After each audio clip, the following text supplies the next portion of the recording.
எல்லாருக்கும் ஆத்ம வணக்கம். நான் இப்போ சொல்ல போகிற விஷயம் இதை யாரும் வெளியே சொல்ல மாட்டாங்க. பொதுவாக இது எப்படின்றதை விளக்கி சொல்கிறேன். ஆனால் ஒரு கிளாஸில் போனால் தான் அதை நீங்கள் முழுசாக கற்றுக்க முடியும். இதை இலவசமாக தான் கற்றுத்தராங்க, பணம் வாங்குறதில்ல. சும்மா ஒரு லஞ்சுக்கு அந்த மாதிரி ஏதோ சின்னதாக ஒரு அமௌண்ட் வாங்குவாங்க. இந்த பயிற்சியை நான் சொல்கிறத வச்சு நீங்கள் புரிஞ்சிக்கலாம். இது நல்லா புரிஞ்சு செய்யணுன்னா கிளாஸுக்கு போங்க. அங்கே இதை கரெக்டாக விளக்கம் கொடுப்பாங்க. பயிற்சிக்கு முன்னாடி சில விளக்கங்கள்லாம் கொடுப்பாங்க. அந்த விளக்கத்தெல்லாம் நீங்கள் பார்த்துட்டு அதுக்கப்புறம் இந்த பயிற்சி பண்ணிங்கன்னா உங்களுக்கு புரியும். இப்போது இந்த பயிற்சிக்கு 2 விஷயம் ரொம்ப ரொம்ப முக்கியமான விஷயம். ஒன்று ஓஜஸ் மூச்சு, 2வது அஸ்வினி முத்ரா. இந்த பயிற்சி எடுத்தவங்களுக்கு இதை பற்றி நல்லா தெரிஞ்சிருக்கும். பயிற்சி எடுக்காதவங்களுக்கு இதை விளக்கி சொல்கிறேன். ஆனால் கிளாஸில் போய் கற்றுக்குங்க. அப்போ தான் உங்களுக்கு இன்னும் நல்லா புரியும். ஏன்னா இந்த பயிற்சி இலவசமாக தான் கற்றுத்தராங்க. பெருசாக பணம் எதுவும் வாங்கிறதில்ல. அதனால் கிளாஸுக்கு போய் கற்றுக்குங்க. ஓஜஸ் மூச்சு அப்படின்னா கேச்சரி முத்ரா உங்களுக்கு தெரியும்.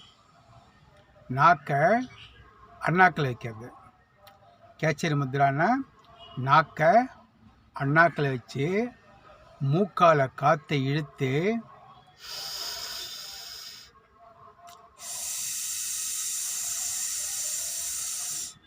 இப்படி பள்ளி இடுக்கில் அந்த காற்று விடணும்.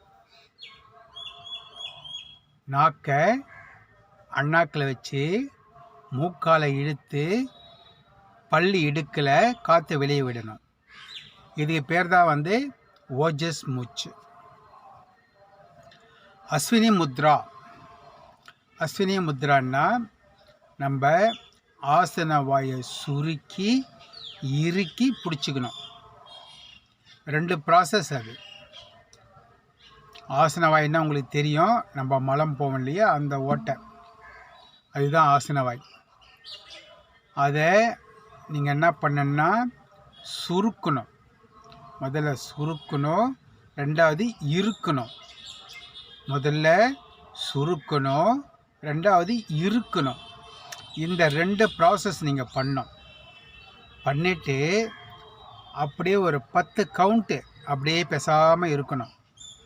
இருந்துட்டு மூச்சை விடும்போது நீங்கள் ஆசன வாயை ரிலீஸ் பண்ணிடணும். இதுதான் அஸ்வினி முத்ரா. இந்த அஸ்வினி முத்ராவை ஒரு 10 தடவை நீங்கள் பண்ணணும். 10 தடவை பண்ணி நிறுத்திட்டு கொஞ்ச நேரம் பார்த்து இந்த ஓஜஸ் மூச்சை நீங்கள் விடணும். இப்போ புரிஞ்சிருக்கும்னு நினைக்கிறேன். புரியாதவங்க கிளாஸில் போய் கற்றுக்குங்க, அதுதான் நல்லது. திருப்பி சொல்கிறேன், ஆசன வாயை சுருக்கணும், இறுக்கணும், அப்படியே நிறுத்தணும். ஒரு 10 கவுண்ட்டு அப்படியே இருங்க, திருப்பி ரிலீஸ் பண்ணிவிடுங்க. திருப்பி சுருக்கணும், இறுக்கணும், ஒரு 10 கவுண்ட்டு அப்படியே இருக்கணும். இது மாதிரி ஒரு 10 தடவை பண்ணிவிட்டு ஓஜஸ் மூச்சு பண்ணணும். ஓஜஸ் மூச்சுன்னா என்னன்னு உங்களுக்கு சொல்லிட்டேன். இதை வஜ்ராசனத்தில் உட்காந்து பண்ணோம், அது ஒரு பயிற்சி. 2வது கையை மேலே குவிச்சு சாமி கும்பிட்ற மாதிரி பண்ணோம். இப்படி சில நிலைகள்லாம் அதில் இருக்குது.